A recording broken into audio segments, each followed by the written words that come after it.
वीरान मंदिर का हिस्सा दोम। कहानी में कुछ यूँ हुआ कि वो अपनी बेटी को अपने घर लाने के लिए सुबह सवेरे ही चल पड़े, लेकिन उसकी बेटी के ससुराल वालों ने उसे खाने के लिए रोक लिया था।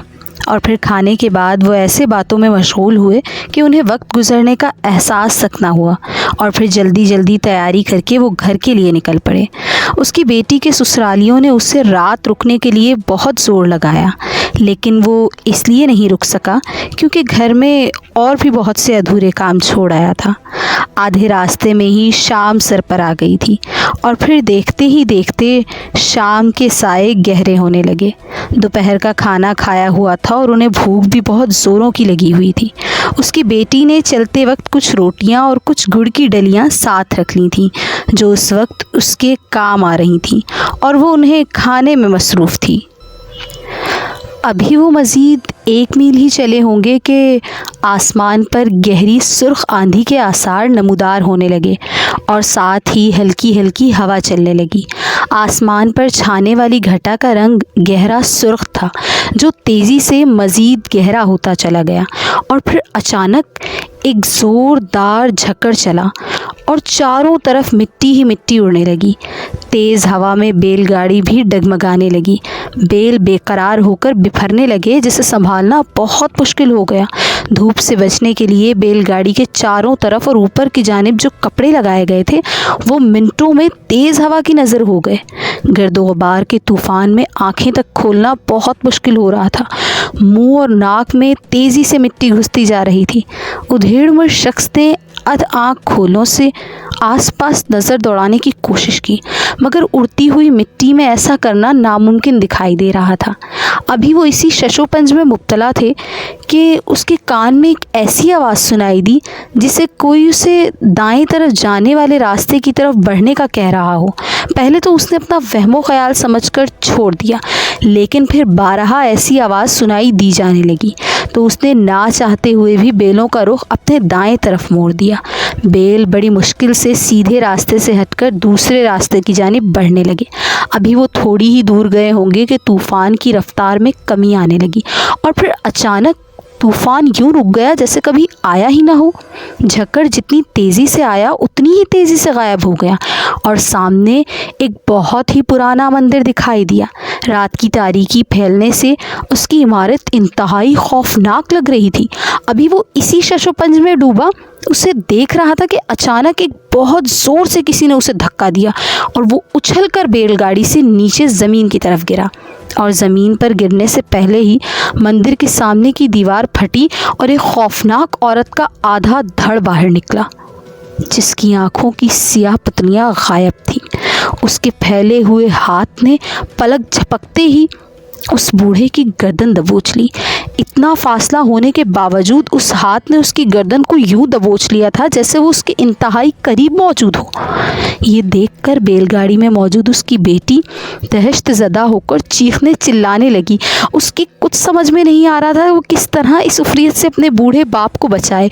उसके देखते ही देखते उस औरत ने उसके बाप को गर्दन से दबोचकर इमारत के अंदर घसीट लिया और दीवार बराबर हो गई।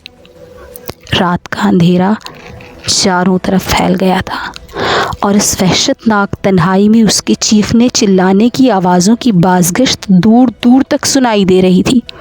लेकिन उसकी मदद के बजाय बहुत सी चमगादड़ें अपने पर फड़फड़ाती हुई मंदिर से निकलीं और फ़िज़ा में तहलील हो गईं।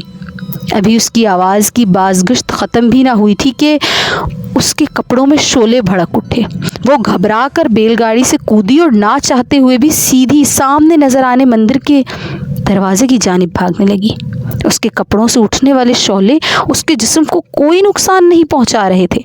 यूँ लगता था जैसे वो उसे मंदिर के अंदर ले जाने के लिए ही ऐसा कर रहे थे। वो चीखती चिल्लाती मंदिर की सीढ़ियाँ चढ़ती हुई सीधी सहन में पहुंच गई। सामने के रुख एक तंग सा रास्ता दिखाई दे रहा था, जिसके आगे खुश्क पत्तों का ढेर पड़ा था, जिस पर एक काला बिल्ला बैठा अपने पंजों पर लगा खून चाट रहा था और साथ साथ उसकी तरफ भी देख रहा था। शोले अब बुझ चुके थे और खौफ ज़दा नज़रों से उस काले बिल्ले की तरफ देख रही थी। उसका जिस्म बुरी तरह काँप रहा था और उसके जिस्म के बाल खड़े हो गए थे। बिल्ला यूं फ़ोन चाटने में मसरूफ़ था जैसे उसे सिर्फ इसी काम के लिए रखा गया हो।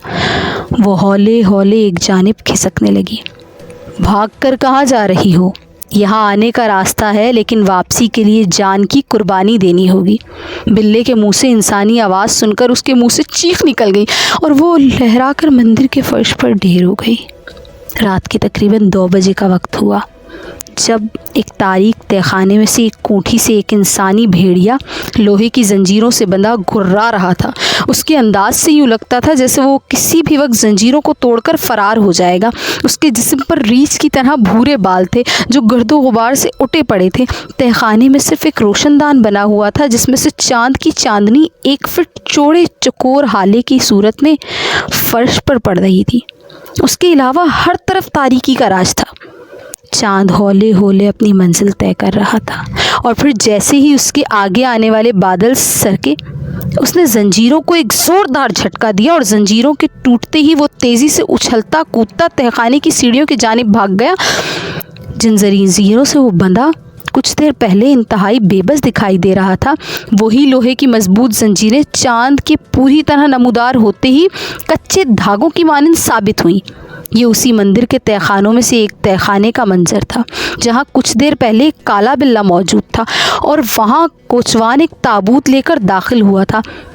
उस अजीबो गरीब मंदिर में न जाने कितने तहखाने थे और वहाँ कैसे कैसे असरार जन्म ले रहे थे और सरंजाम हो रहे थे, ये तो खुदा ही बेहतर जानता था। लेकिन जिस तरह पै दर पे वाक़यात पेश आ रहे थे, उससे ये यकीन ज़रूर हो गया था कि इस पुरस्रार और वीरान मंदिर में बहुत खौफनाक और घिनौना खेल खेला जा रहा था। उस मकाम पर बने हुए इस बड़े मंदिर में न जाने कैसे हालात पेश आ रहे होंगे कि लोगों ने उसे यूं वीरान छोड़ दिया था। किसी भी मज़हब की इबादतगाह इंतहाई मुक़द्दस और काबिल एहतराम होती है, जिसका एहतराम हर मज़हब का प्रचार करने वालों पर लाजिम होता है। न जाने ऐसा क्या नामसाद हालात पेश आते हैं कि लोग अपनी इबादत गाहों को यूँ वीरान छोड़कर चले जाते हैं और बाद में आसेब और बुरी आत्माएं ऐसे वीरान पड़ी हुई इमारतों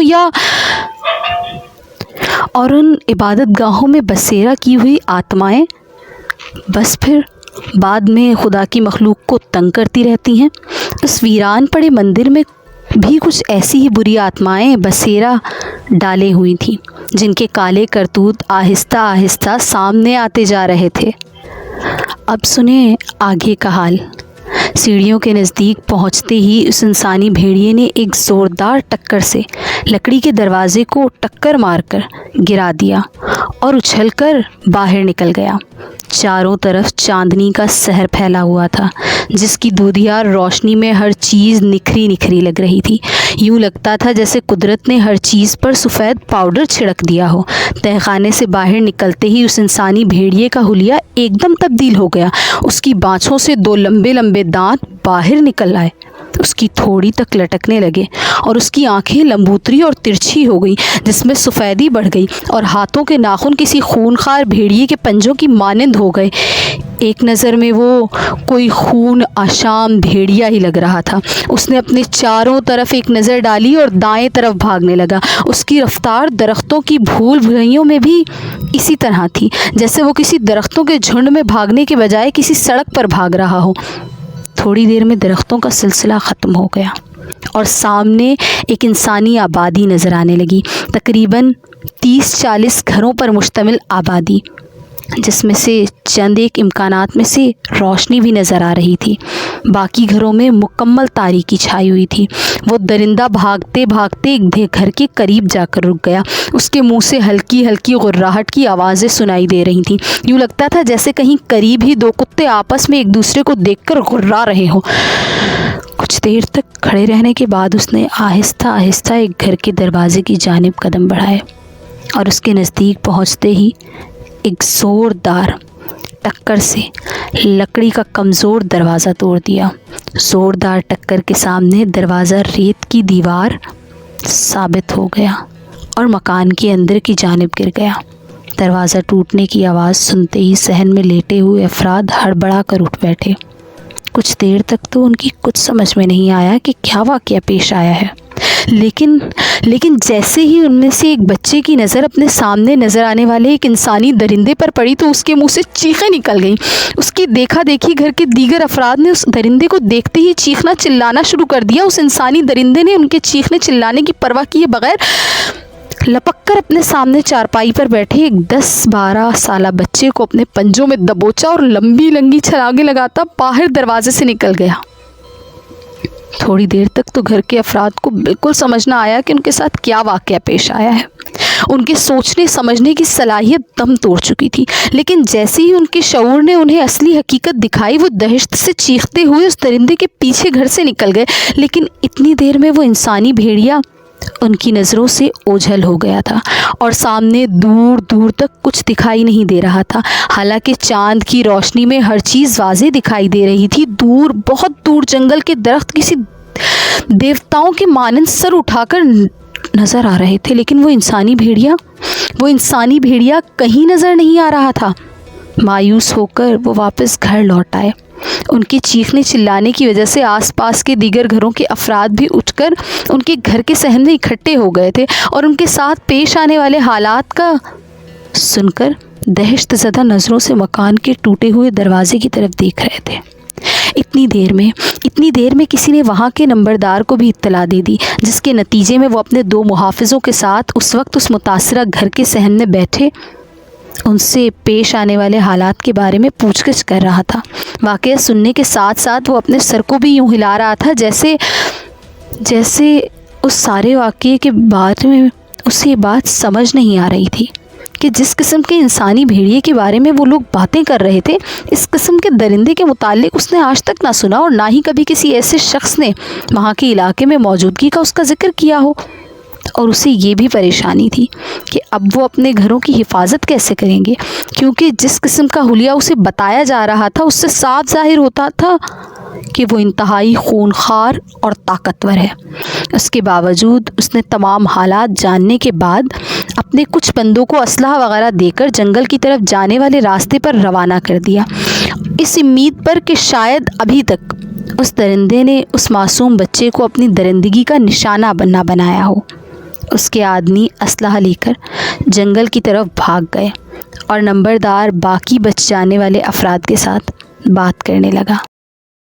Please like, comment and subscribe the channel Shehzad Khan Horror Stories and thanks for watching.